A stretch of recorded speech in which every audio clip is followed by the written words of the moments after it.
graça e a paz do Senhor Jesus, amém? Muito bom estar com os irmãos mais uma vez, nessa noite tão festiva, tão linda, em que os louvores falaram no nosso coração, em que o teatro, a encenação falou também aos nossos corações, e é muita alegria estarmos juntos mais uma vez, nesse dia de celebração da palavra de Deus e da véspera de Natal. Peço que você, por favor, fique de pé, abra a sua Bíblia, no relato de Lucas, o Evangelho segundo Lucas, no capítulo 2. Nós leremos do verso de número 7 até o verso de número 14. Lucas, no capítulo de número 2, nós leremos do verso 7 ao verso de número 14. A você que está na internet, Deus o abençoe. E peço que você, por favor, que estiver nos assistindo, se inscreva no canal, curta, compartilhe. E muito obrigado por nos ouvir, você que está na internet. Amém, meus irmãos? Hoje eu gostaria de falar com vocês um tema muito relevante, é o tema do Natal, e é a grande novidade do Natal, ou a novidade do Natal. Obrigado, meu irmão. Diz assim a palavra de Deus: e ela deu à luz ao seu primogênito, envolveu-o em panos e o colocou em uma manjedoura, porque não havia lugar para eles na hospedaria. Verso 8. Havia pastores naquela região que tomavam conta dos seus rebanhos durante a noite. Aconteceu que um anjo do Senhor lhes apareceu. A glória do Senhor resplandeceu ao redor deles e ficaram aterrorizados. Então o anjo lhe disse: não tenham medo, pois trago boas novas de grande alegria para vocês, que são para todo o povo. Hoje, na cidade de Davi, Belém, nasceu o Salvador, que é Cristo, o Senhor. Isto servirá de sinal para vocês. Encontrarão um bebê envolto em um pano e deitado em uma manjedoura. De repente, uma grande multidão do exército celestial apareceu com o anjo, louvando a Deus e dizendo: glória a Deus nas alturas, ou nas maiores alturas do céu, e paz na terra para as pessoas a quem Ele quer bem. Podei-vos assentar, meus irmãos. Estamos num momento muito especial. Eu gostaria de falar sobre o Natal, o nascimento de Jesus.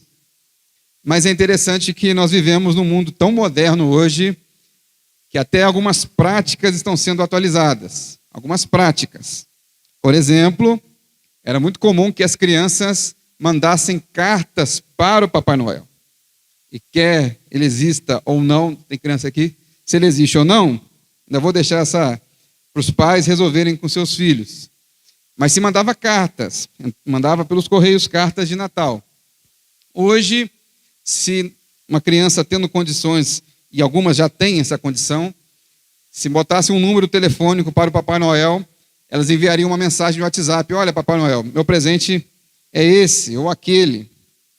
Mas nós estamos vivendo no Brasil uma crise econômica tão grande que está arriscado o Papai Noel ver a mensagem, visualizar a mensagem do presente, não responder e ainda bloquear no WhatsApp. De tão difícil que está a crise do nosso país. Papai Noel não está podendo dar presente para todo mundo. Ou outros ainda, que já não gostam de dar presente, inventam desculpas de tudo e até manipulam até a prática do Natal, de presentear. E pode dizer assim: olha, não vou dar presente para você. O aniversário não é seu. O aniversário é de Jesus. Então, tem gente aí que já falou na internet que vai mandar só um abraço e todo mundo vai ganhar um abraço. E um abraço não deixa de ser importante para ganhar nesse momento tão especial. É interessante, meus irmãos, que nós estamos vivendo uma sociedade pós-moderna, uma sociedade em que as estruturas cristãs estão sendo cada vez mais deixadas de lado. O ateísmo é uma força no mundo hoje, ou seja, pessoas que não creem em Deus. A ciência, esse culto demasiado à ciência, em que eles dizem: olha, não, Deus não existe, e nós podemos explicar tudo pela racionalidade, tudo faz sentido, tudo tem razão de existir, e tudo a gente explica pelo método científico, seja ele método cartesiano ou outro método científico. Tudo hoje a ciência explica.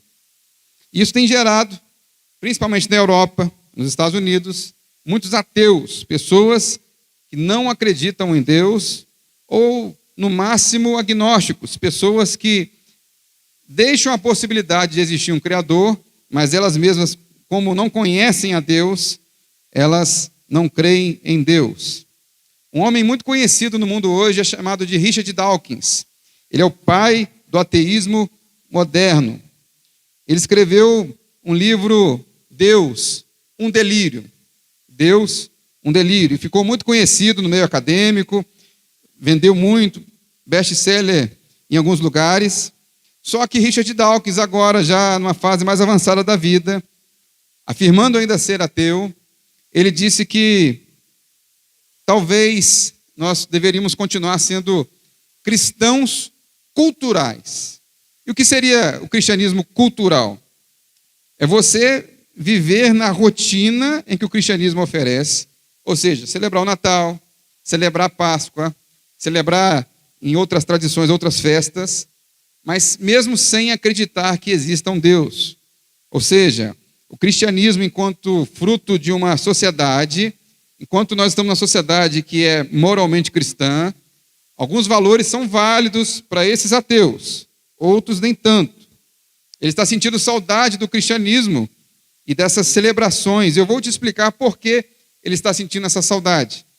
Porque ele está vivendo na Inglaterra, em Londres, e as catedrais, os templos cristãos, sejam eles de qualquer denominação cristã, estão sendo vendidos para bares, para lanchonetes, sendo utilizados como museus, porque não há mais frequência de cristãos naquele lugar. Já não há mais celebração e nem cristãos querendo se juntar nesses lugares, nas catedrais e nas belas igrejas paroquiais.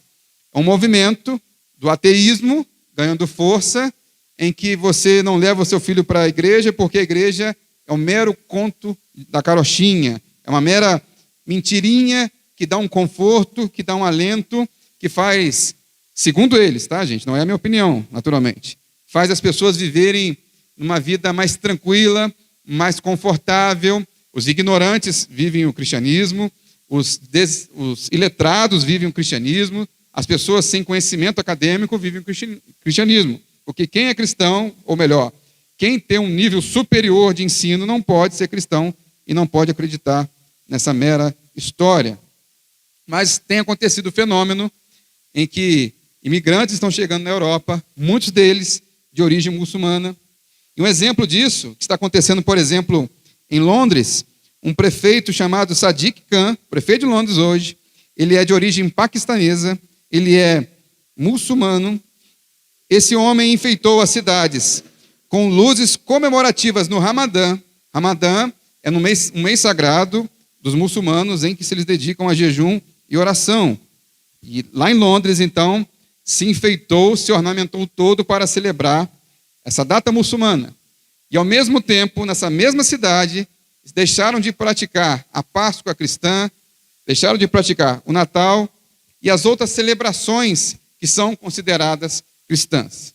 Esse é o efeito que o ateísmo está trazendo na Europa. O cristianismo está sendo deixado de lado, o muçulmano ou o Islã, a religião muçulmana, está tomando seu lugar, e alguns dizem que em 2050 será a maioria no mundo, não apenas na Europa e nos Estados Unidos. Essa é a consequência de muitos que acham a religião ou o cristianismo um mero sistema de valores e crenças que pode ser até descartado. O texto aqui fala de Maria e de José no período em que Jesus está para nascer, onde nós entendemos como Natal. E é interessante do Natal que na Primeira Guerra Mundial, que durou de 1914 a 1918, nesse período, houve a chamada Trégua de Natal. Não sei quantos já ouviram falar desse evento que aconteceu na Bélgica. Estava de um lado, a Primeira Guerra Mundial é conhecida como a Guerra das Trincheiras, aqueles fossos, aquelas camadas longas, aqueles corredores debaixo da terra, em que o soldado só tinha a visão para atirar, ficavam ali durante horas ou até dias, trocando tiros no linguajar formal, e ali eles ficavam nas trincheiras, separados, isolados a uma distância mínima, só para que o disparo ou tivesse uma visibilidade. A Guerra das Trincheiras, a Primeira Guerra Mundial. Mas então houve uma trégua de Natal, porque parte do exército alemão começou a cantar músicas de Natal, parte do exército inglês começaram a cantar músicas de Natal, e eles começaram a se aproximar e chegaram a um ponto que assim, olha, o que vão fazer, vamos tratar de que forma? E os dois se juntaram, inimigos dentro de uma guerra, se juntaram e celebraram o Natal, e no dia seguinte cada um foi para a sua trincheira e defendeu o seu exército. Olha o que o Natal, o que a celebração de Natal pode fazer na vida ou até numa guerra. Então Maria e José, como foi aqui muito bem expressado nessa encenação teatral, eles não tinham lugar para ficar. E eu quero que você mantenha a sua Bíblia aberta, por favor, e leia comigo de novo o versículo 7, que diz assim: Então Maria deu à luz o seu primeiro filho, enrolou o menino em panos e o deitou numa manjedoura, pois não havia lugar para eles na pensão. Não havia lugar. Era um momento de censo, era um momento em que o Império Romano estava procurando saber quem eram as pessoas que faziam parte do Império, e as instalações, os locais onde se abrigavam pessoas. Não havia mais lugar. Não havia mais lugar em Belém. Eles deveriam recensear, fazer o censo na cidade de origem. Então, eles estão lá procurando lugar e acham um lugar muito simples. No final dessa busca, quase perdida, quase desanimados, acham um lugar para ficar. É interessante que o Filho de Deus, o Cristo, quando chega ao mundo, parece que não há lugar para ele. Isso já é, meus irmãos, o mundo, seja o mundo maligno, o mundo do mal, seja o mundo daqueles que não creem em Jesus e não crerão em Jesus e vão sempre odiar a Jesus, fazendo de tudo para que ele não tivesse o seu devido lugar. Na França, outro país europeu, dominado pelo Islã, onde tem muitas pessoas hoje que são da religião muçulmana, foi passado numa escola, uma pequena escola, uma cidade pequena no interior da França, um filme muito bacana, que está na Netflix e você pode assistir na sua casa depois, um filme infantil especial, excepcional, que fala de Jesus, que não mascara Jesus, que tem filme hoje até que mascara quando vai falar de Jesus, né? Mascara a pessoa de Jesus. O filme é Estrela de Belém, A Estrela de Belém, uma história linda. E ao passar esse filme na escola, na França, chegou um determinado momento que os professores pararam o filme, deram pausa no filme e disseram: olha, as crianças podem ir para a escola, não precisam ficar aqui mais, porque esse filme ele é muito cristão. Esse filme é muito cristão. E poderia ofender outras pessoas de outras religiões. E aí eu fico pensando, até que ponto nós podemos falar que somos cristãos, até que ponto nós podemos expressar e dizer: olha, nós somos cristãos, sem ofender outras pessoas. Eu acho que pode haver um meio termo e às vezes pode haver até um exagero. Eu acho que o exagero de um cristão é quando ele usa da violência para impor a sua fé. Isso é um exagero, isso é um erro. Agora, não poder falar num país de tradição milenar cristã, de mais de praticamente quase 2000 anos de cristianismo, a pessoa não poder falar e não mostrar um filme cristão, eu já acho um exagero. Porque lá também tem acontecido o mesmo que aconteceu em Londres, o mesmo que tem acontecido na Noruega, onde se é proibido ressoar ou soar os sinos da igreja, porque é ofensivo para os muçulmanos, mas todas as celebrações dos muçulmanos podem ser feitas naquele lugar, sem nenhum constrangimento. Então, nós deveríamos reavaliar o cristianismo que ele representa para a humanidade, e apesar de vermos aqui um exemplo inicial de Maria e de José, nós podemos tirar de lição o seguinte: que o mundo nos odeia. Isso pode parecer talvez até uma novidade ou algo que assuste a você, mas o mundo nos odeia. E eu não quero estar aqui vivendo uma vida, ou mostrando para vocês uma vida como aquela pessoa que tem mania de perseguição. Ah, não, estão me perseguindo, olha, eles querem meu mal. Não é isso. É uma realidade que todo cristão ao redor do mundo, em algum momento, passa. Ele é odiado, ele não é tolerado. O mundo nos odeia. O mundo nos odeia. Tertuliano, um pai da igreja, disse que o sangue dos mártires é a semente dos cristãos. O sangue dos mártires, aqueles que morrem testemunhando a sua fé, ela é a semente dos cristãos, ou seja, é o testemunho. Isso vai sendo uma semente e vai conduzindo a igreja adiante, motivando aqueles que estão no cristianismo, na fé. Tem muita gente hoje, meus irmãos, e eu sempre falo isso no púlpito, que acha que o cristianismo ou a fé cristã vai ser tomada à força, através da guerra, da batalha, ou da política, achar que políticos evangélicos vão nos defender, e muitos desses políticos evangélicos vão chegar um momento que vão dar para trás, vão sair, vão se afastar, porque estão interessados no seu próprio bolso, no seu próprio dinheiro, no seu próprio conforto. Até os cristãos hoje vivem uma vida tão confortável que, se tiverem um pouquinho de perseguição, forem um pouquinho ofendidos, já recuam e deixam o cristianismo para trás. Deixam a mensagem do evangelho para trás. Ou traz um novo significado para o cristianismo. Olha, o meu cristianismo não é esse cristianismo que aquela igreja prega.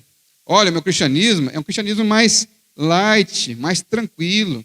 Olha, o meu cristianismo tolera muitas coisas que muitos deles não toleram. O meu cristianismo é do paz e amor. E é paz e amor em tudo. E tolera tudo.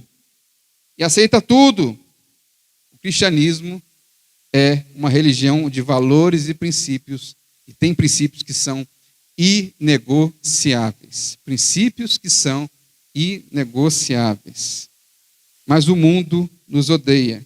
Odiou a Jesus, odiou os seus discípulos, os apóstolos e todos aqueles que se levantavam dizendo: olha, nós temos uma mensagem e essa mensagem vai contra os valores desse mundo. Mas o verso 8 também fala sobre os pastores de ovelha, e me chama muita atenção quando se fala dos pastores de ovelha. Acompanhe comigo na sua Bíblia, verso 8. Naquela região haviam pastores que estavam passando a noite nos campos, tomando conta do rebanho ou dos rebanhos de ovelhas. É interessante, meus irmãos, que os pastores de ovelhas, e eu falo só daqueles pastores que realmente tomavam conta naquele período de ovelhas, talvez não seja tão diferente de hoje, mas eles eram considerados pessoas, primeiramente, imundas. Imundas não apenas pelo seu cheiro, pela a sua vivência, viver só no campo, viver afastado, não é só por isso. Mas havia também a pureza cerimonial do templo de Jerusalém, que está até descrito em Levítico e outras partes do Antigo Testamento. Essa pureza não admitia os pastores, não admitia porque eles trabalhavam de forma impura em alguns aspectos cerimoniais. Então, ele já era impuro por natureza, de acordo com a visão cerimonial. Mas os pastores, geralmente, eram pessoas menos qualificadas sobre a ótica daquele mundo, sobre a visão daquele mundo. É mesmo quando a gente vê algumas pessoas, e infelizmente nós temos esse juízo de valor de algumas profissões e achamos que ela é pior ou melhor do que outras profissões de hoje. O pastor era muito mal visto naquela sociedade. É interessante que os pastores não eram aceitos nem como testemunhas na época. Se houvesse um julgamento, se houvesse um momento de juízo e dependesse de um testemunho de um pastor, esse testemunho não era válido. E Jesus trabalha de uma forma tão especial a palavra de Deus, que é loucura para os homens, coloca os pastores como primeiras testemunhas oculares do nascimento de Jesus, o que seria um absurdo. E é interessante que, ao colocar pastores para testemunharem sobre Jesus, quando Jesus morre, fica naquela tumba e depois ele é ressurreto, as primeiras pessoas que veem Jesus e testemunham acerca da ressurreição de Jesus e da tumba vazia são mulheres, são outras pessoas que naquela época seu testemunho não tinha validade jurídica. Então, o cristianismo, e isso aqui não tem a ver com nenhuma politização, nenhuma visão particular política, mas é um cristianismo, é uma religião que consideram a todos como iguais. Todos que aceitam a Jesus, que recebem a Jesus como seu Salvador, se tornam filhos de Deus. Não importam ou não importa o que fizeram no passado. Se há arrependimento, se há mudança de vida, se há transformação, essa pessoa é recebida por Jesus. Não existe categorias sociais dentro do reino de Deus. Não existem pastores, bispos, apóstolos, nada. Isso aí é uma hierarquia humana específica para o tempo de hoje e para o agora.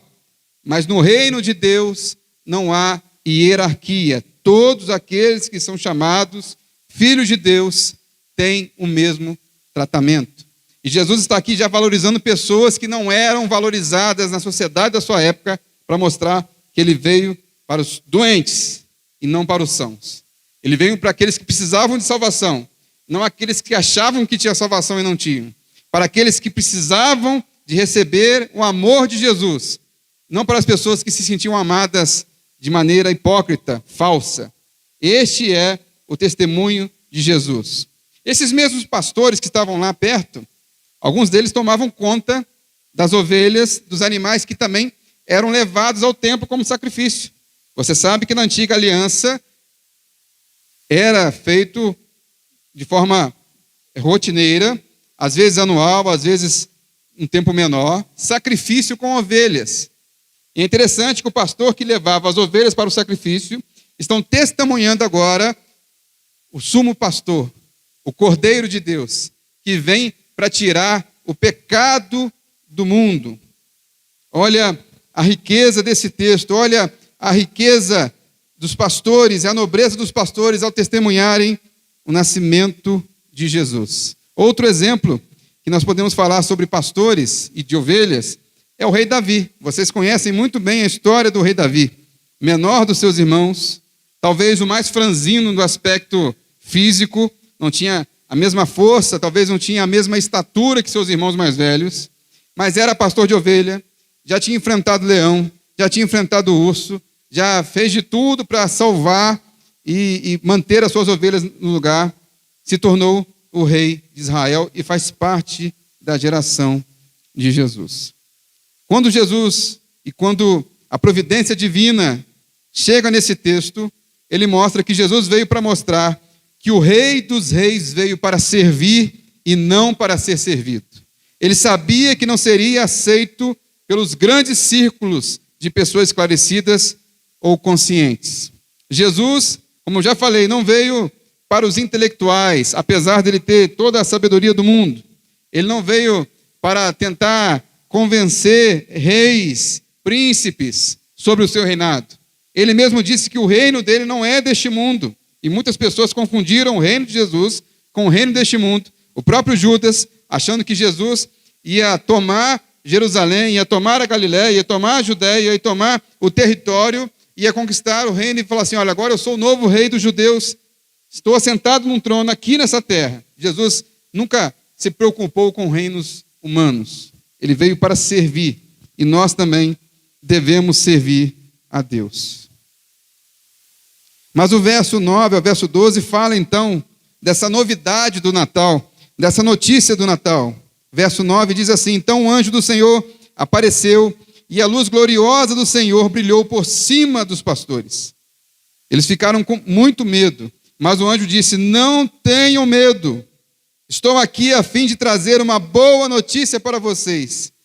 Vou repetir, estou aqui para trazer uma boa notícia para vocês. E ela será motivo de grande alegria também para o povo. Hoje mesmo, na cidade de Davi, Belém, nasceu o Salvador de vocês, o Messias, o Senhor. Verso 12. Essa será a prova. Vocês encontrarão uma criancinha enrolada em panos e deitada numa manjedoura. O anjo aqui, meus irmãos, até a palavra anjo no seu original, no grego, ângelos, é a ideia de mensageiro, é a ideia de um ser que traz uma mensagem. É claro que aqui Anjo não é um ser humano. Anjo é um espírito. Anjo enviado de Deus para trazer uma mensagem. E a presença desse anjo, junto com a presença de Deus, assusta os pastores. Eu creio que foi um momento magnífico, ímpar, espetacular, em que os pastores começam a ficar amedrontados. Mas é isso que acontece quando você ouve a mensagem do Evangelho. O que o anjo trouxe? Boa notícia. E o que é a palavra Evangelho? Uma boa notícia. É uma mensagem. O Evangelho, meus irmãos, a palavra no seu original, Evangelion, também era uma mensagem que um homem de um exército numa batalha, ele recebia uma mensagem de uma boa notícia, dizendo, olha, nós ganhamos essa guerra. Então, esse mensageiro corria para a sua cidade de origem e falava, olha, eu tenho o Evangelho para vocês. Nós ganhamos essa guerra. Nós ganhamos essa batalha. Essa é a mensagem do Evangelho antes de Jesus. Mas, depois, com o nascimento, morte e ressurreição de Jesus, a palavra Evangelho na história do mundo mudou o seu sentido. Na história da humanidade, ela mudou o seu sentido. Nós podemos resumir o Evangelho, e ele é simples na sua informação, ele não é algo técnico, científico, absurdo, extravagante, ele é algo simples. E a mensagem do Evangelho, ela é simples. A mensagem começa lá no Antigo Testamento com Adão e Eva, que tinham plena comunhão com Deus, plena comunhão com Deus. E aí, num determinado momento, eles comem da árvore, do fruto do conhecimento do bem e do mal. E ao comer dessa árvore, eles têm acesso ao que nós chamamos de pecado. E ao pecado original. E ao ter acesso ao pecado, eles são corrompidos do pecado. E a primeira coisa que acontece e que acontecia constantemente era a relação harmoniosa e contínua com Deus. Você pode ler no texto que Adão e Eva tinham uma relação contínua, constante, pessoal com Deus. Então o pecado entra no mundo, entra na humanidade, entra na história da humanidade, e todos a partir de Adão pecam e vivem pecando. E tem a marca do pecado. Interessante que o pecado, meus irmãos, ele é democrático. Tem muita gente falando de democracia hoje, e o pecado é democrático. Ele não escolhe idade, ele não escolhe cor, ele não escolhe estatura, ele não escolhe beleza, ele não escolhe a ninguém de forma específica. Ele escolhe a todos. Todos são pecadores.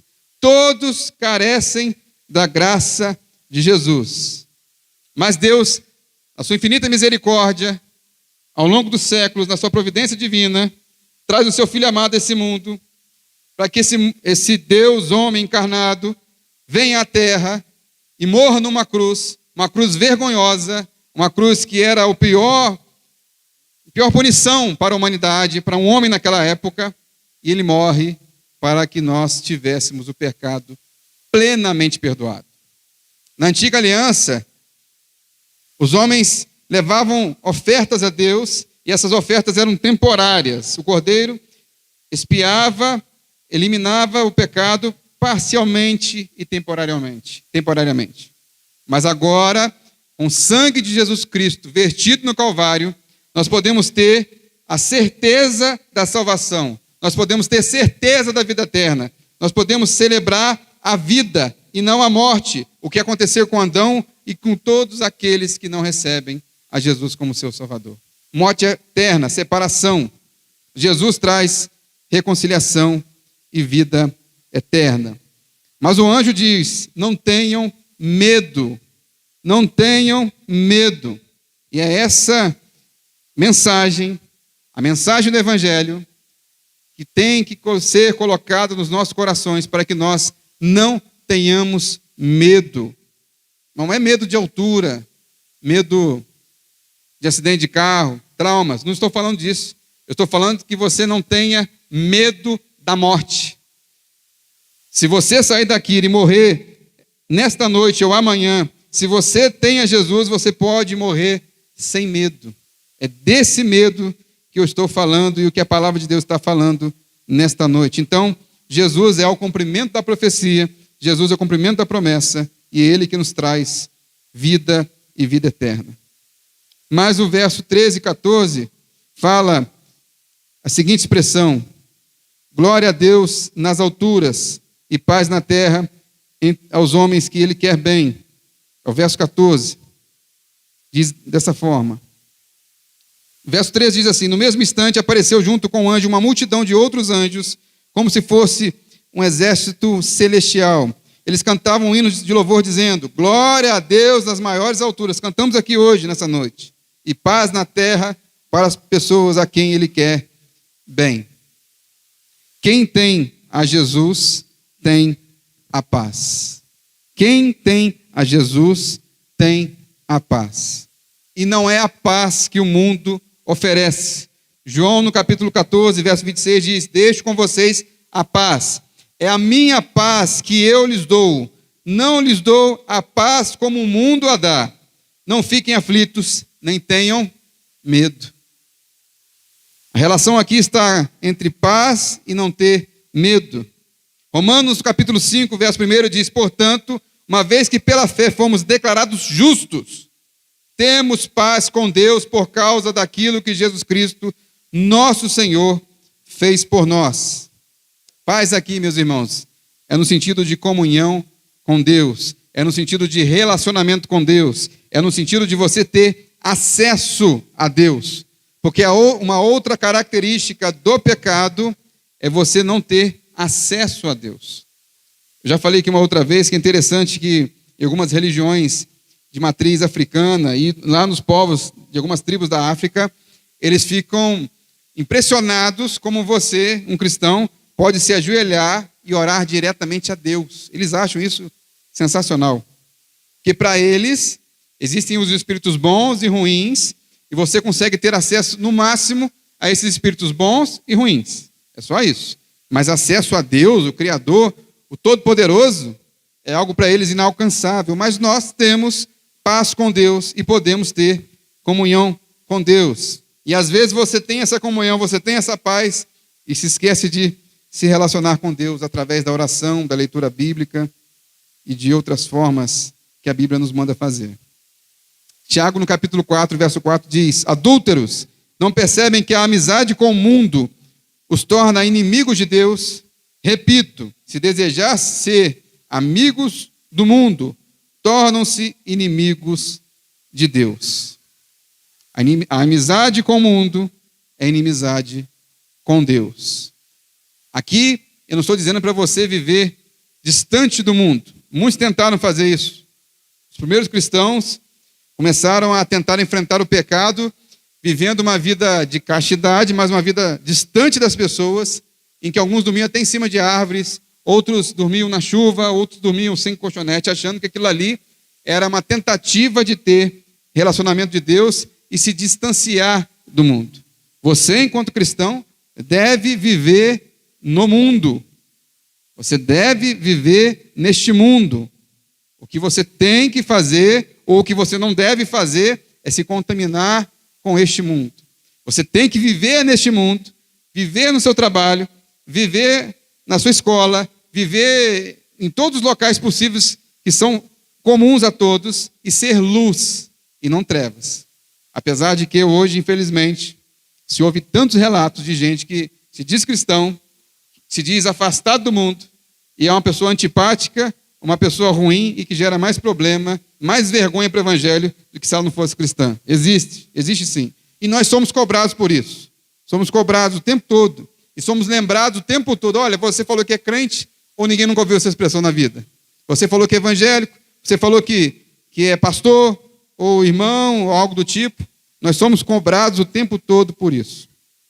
Mas eu quero concluir com você essa mensagem, dizendo que coisas boas do Natal nós devemos celebrar e usufruir. O que eu falei no início sobre o ateu e sobre como é que está na Europa, tem muita gente que, não, que a gente não pode celebrar Natal. Eu sou hoje da linha que nós devemos celebrar o Natal em família, fazer uma boa refeição. Isso faz parte do cristianismo. E lembrar que tudo isso que está sendo celebrado tem um motivo, o nascimento de Jesus. Esse é o motivo. Nós devemos celebrar o Natal. Nós não devemos viver avesso, distante desse mundo. mas devemos lembrar que o aniversariante é Jesus.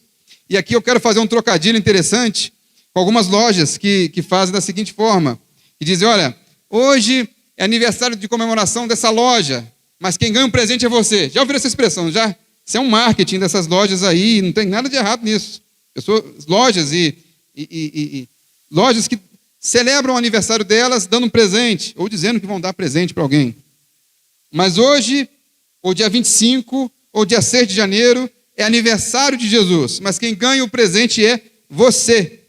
Esta oferta, este presente é de forma imerecida e não há preço no mundo que a pessoa pode pagar. Não há preço.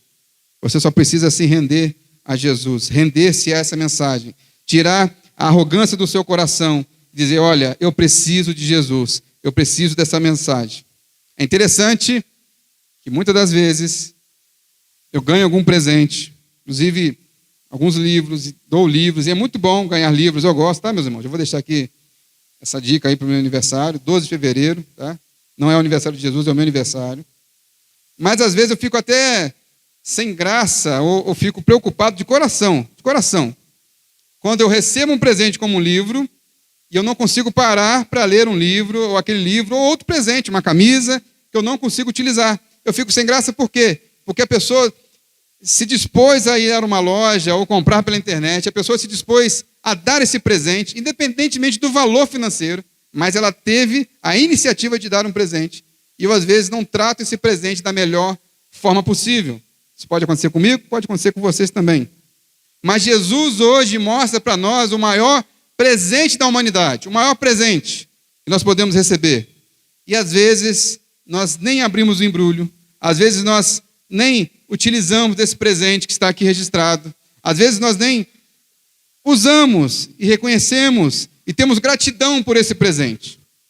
Então, eu gostaria de lembrar a vocês que o presente de Natal, Jesus Cristo, o que Ele está ofertando a você nesta noite é a vida eterna. Ele não está oferecendo a vocês nessa noite uma vida melhor financeira. Ele não está oferecendo a vocês nessa noite uma isenção para doenças. A partir de hoje, se você receber Jesus, você nunca mais ficará doente. Não está oferecendo isso. Ele não está oferecendo aqui uma vaga de emprego, uma família feliz, sem lutas. Ele não está oferecendo nada disso. Ele está te oferecendo o direito de ser chamado filho de Deus. Filho e filha de Deus. A vida eterna. Nós vivemos nesse mundo e nós tropeçamos e erramos e vacilamos, mas nós não devemos esquecer, devemos sempre lembrar da nossa razão de existir aqui nesta igreja, da nossa razão de existir no Natal, da razão de existir desta igreja aqui construída, celebrar e falar sobre a vida eterna.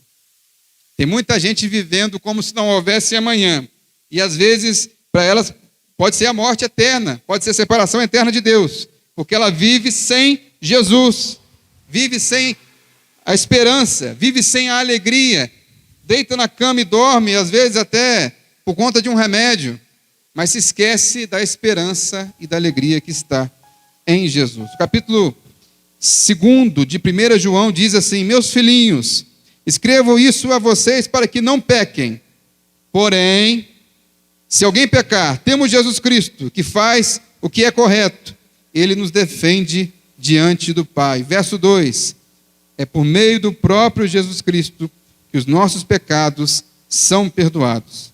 E não somente os nossos, mas também os pecados do mundo inteiro. O que eu posso dizer para você nessa noite para encerrar: receba e usufrua desse lindo presente de Jesus Cristo, o aniversariante dessa noite, ou o aniversariante do dia 25, ou o aniversariante do dia 6. E tem muita gente preocupada, querendo resolver se Jesus nasceu um dia ou no outro, mas o que importa é, inclusive eu estava lembrando em casa, tem muita gente antiga que foi registrado anos depois, meses depois, não sabe nem o dia que nasceu. Então, isso aqui não é problema para nós, mas celebrar que Jesus nasceu, e além de nascer, ele morreu e ressuscitou ao terceiro dia, e ele é o nosso maior presente. Ele é o maior presente que nós podemos oferecer aqui nesta noite. Eu quero orar por você, eu quero que toda a igreja fique assim mesmo assentados, e quero que você tenha nesta noite a liberdade de poder, no seu lugar, levantar a sua mão e receber a Jesus como seu único e suficiente Salvador.